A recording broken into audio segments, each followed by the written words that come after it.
ఒక team work, ఒక CM గారు, ఒక ఎస్సీ కమిషన్, ఒక కలెక్టర్ గారు, ఒక మానిటరింగ్ కమిటీ సభ్యులు ఎప్పటికప్పుడు సీఎం గారు ఎస్సీ కమిషన్ తో రివ్యూ చేయాలి, ఎస్సీ కమిషన్ కలెక్టర్ గారితో రివ్యూ చేయాలి, సభ్యులతో రివ్యూ చేయాలి. ఏనాడైనా సరే ఈ దాదాపు 3 సంవత్సరాలు కావాల్సిన ఎస్సీ కమిషన్ ఏర్పాటు చేసి నేను 2 సంవత్సరాలు పనిచేసి బయటకు వచ్చాను.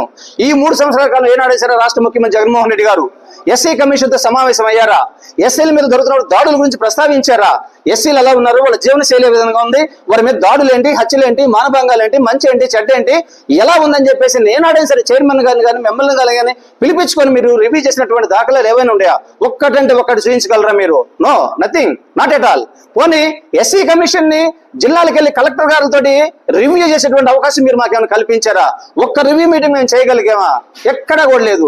మరి అంత కాటికి రివ్యూస్ లేని కాటికి సీఎం గారు ఎస్సీ కమిషన్ తో మమేకం అవ్వని కాటికి మరి ఎస్సీ కమిషన్ కలెక్టర్లతోటి ఎస్పీలతో రివ్యూలు తీసుకుని కాటికి ఇక ఈ చట్టం ఏం చేసుకోను?